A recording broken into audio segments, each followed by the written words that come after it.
Hello, welcome back to Nick Lenz's Comic Corner, classics slash non-classics, where I've used it for Marvel and DC on this show. That might change soon, but this is episode number 28. And this episode I'm reviewing Spider-Man Big Time. Gotta like that cover. Alright, written by Dan Slott and art by Humberto Ramos. Yeah, the people who the creative team for Spider-Man. And it has Amazing Spider-Man 648 to 651. Now, pretty much in this book, there's like it's a 4-part story, but it has a good reason for it. The first couple issues is simply Spider-Man with the main team Avengers. That's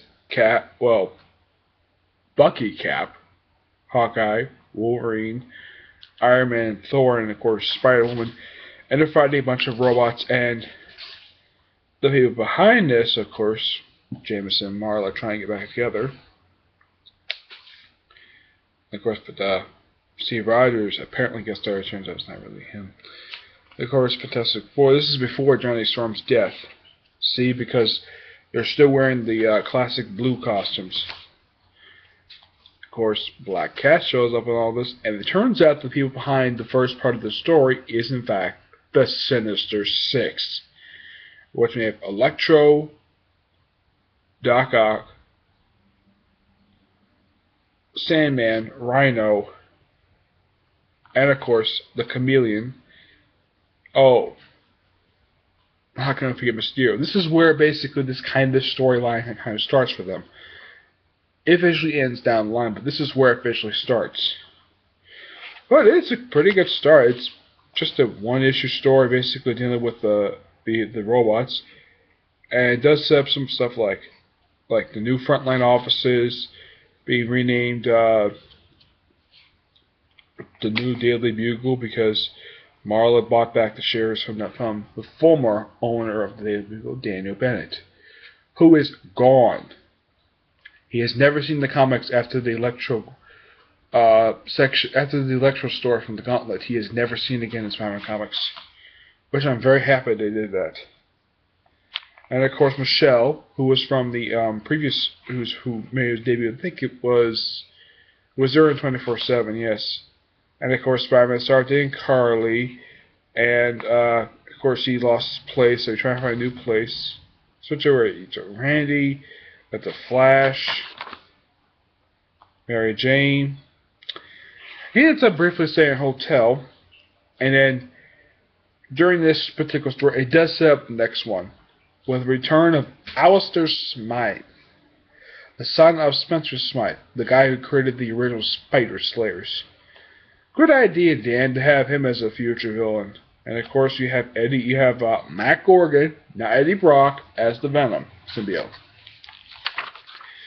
And this is all within just one really big issue. And it introduces Max Modell, Horizon Labs, and pretty much everybody who works there. Like, let's see, what's her name?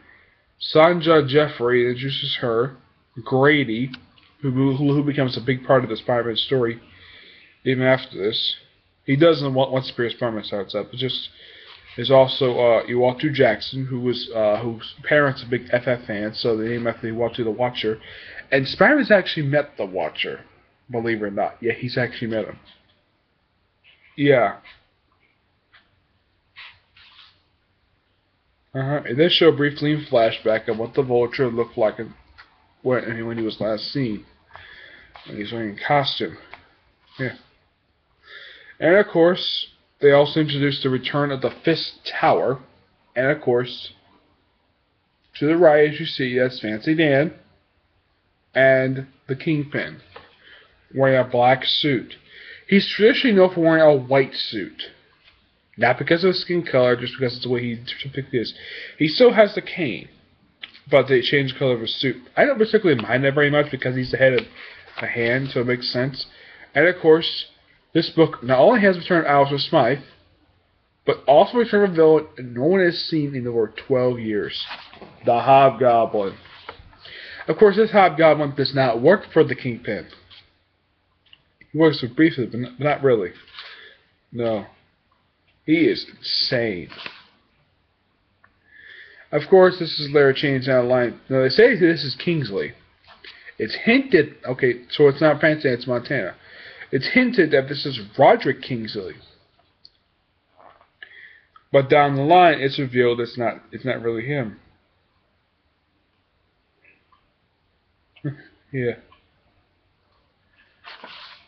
Yeah, of course, he meets up with the fourth Green Goblin, Phil Urch, who kills him, by defeating him by simply using his laugh and then chopping off his head. Yeah, he actually does this. I'm not going to show it. Show it briefly, but yeah, he chops off his head, and this Hobgoblin is never seen again until the events of Danger Zone. Let me turn around. This is a glare here. No, not that way. Oh, that's better. Okay. Yeah. Of course, Spider-Man basically hanging out the Black Cat.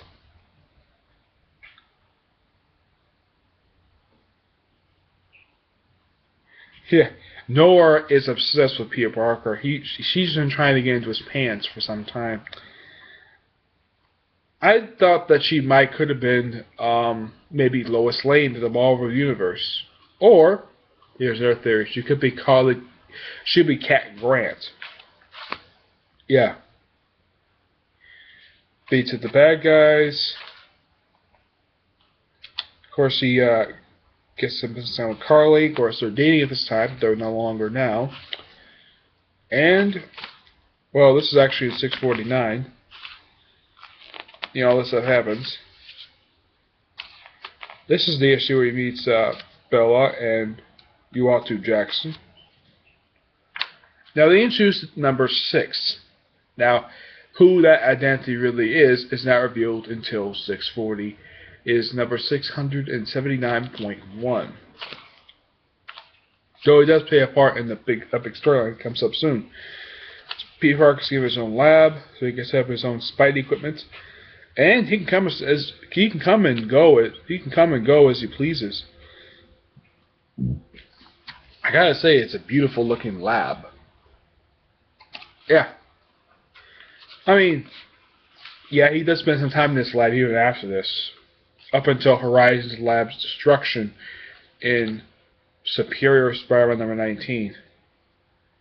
Dan Slott, you created these characters, and yet you decided to get rid of the place, basically, with Peter Parker employment, because Doc Ock was in charge of the party.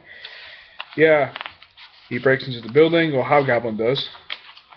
Pretty much the whole big thing about the store, Kingpin is not really the main bad guy of the story. The big bad guy of the story is the Hobgoblin. And this Spidey suit is introduced in this very story.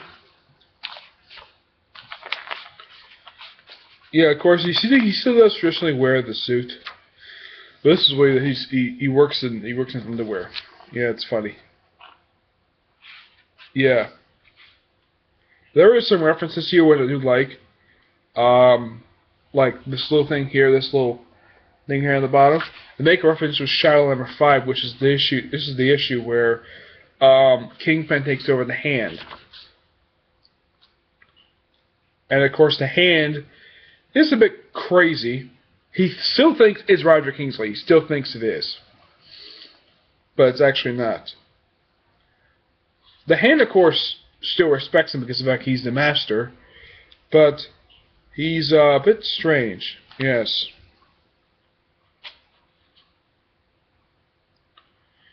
Yeah, he insults Montana very nicely.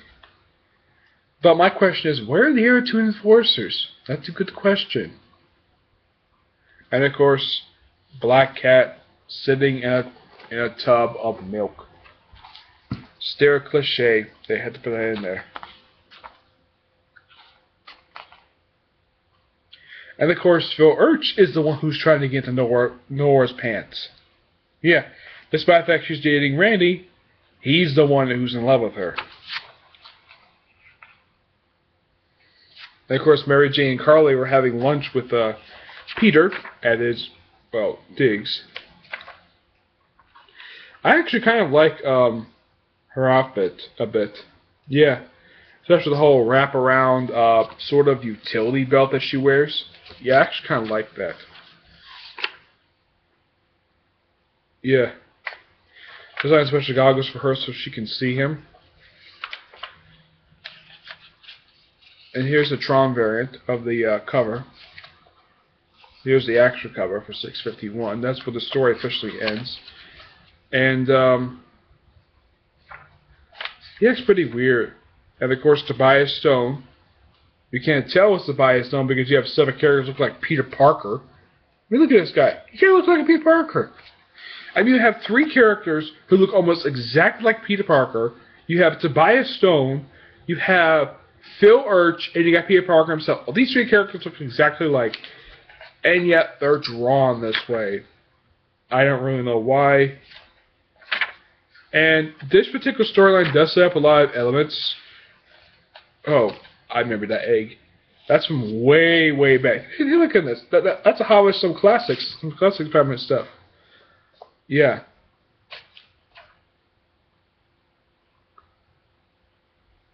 Yeah. And of course, she and Kingpin, Black Cat and Kingpin, have a huge history together because, yeah, he tries to hurt her. Yeah, of course, it doesn't work. Using ice pellets. Of course, his outfit's got many different modes. Saves Black Cat. Black Cat's kind of like his partner in a way. Yes. Yeah. And of course, Fesh Tower is completely destroyed. And it's never built. Nope, never is. There is a story called Final Lesson, and Mach 5 does make an appearance. A bit different version of the costume. I give it that much, yes. The whole point of the story is that somebody's infiltrated the raft, and they broke out, and it's really just Alistair Smythe, a.k.a. the Spire Slayer, or the Ultimate Spire Slayer, which he call himself. Yeah. Mach 5 was basically a bit surprised, and pretty much the only reason why that Smythe is there, Alistair is there, is to break out Mac Organ, who makes himself into the new Scorpion. And this particular Scorpion outfit, let's see if we get a picture of it. This particular outfit he wears from this point forward. And of course, he's partially cybernetic. I gotta say, it's a pretty interesting outfit. I'd like this. I'd like a new outfit for the Scorpion. I gotta give it that much. Heck, I even liked it when I originally read this thing. First time ever. This is the second time I read this. And of course, the ending does set up the next storyline, which deals with the Spire Slayers. So all in all, this is a good start for a regular run for Dan Slott. Says the air writer's no longer writing this. Mark Waid does come back. He's the only one of those writers who does come back to write this title briefly, like maybe one story. And it's back to him. The only other time, basically, that... And my rating for this? 5 out of 5. It's a good story. One final note on that before I move on to my next video. Pretty much, Dan Slott writes from this point up until 700. He does skip 3 issues along the way. He skips the 2 issues. He skips 661, 662. Those were written by Christos Gage, the writer of the Time Avengers Academy. And the guest star on the issue, but unlike DC, who would skip these issues in the trade hitback, Marvel puts them in because people love the story. And he also skips, I think it was 677, because it's a 2-part crossover story with Daredevil and Mark Waid writes the story. But that's pretty much it. Though I really wish they could probably distinguish. I mean, they can tell by the clothes who these people are. But if you look at them closely, they look almost exactly like Peter Parker. Same hair color, same look of the face. Okay, that's it. See you in the next video. See you next time. Bye.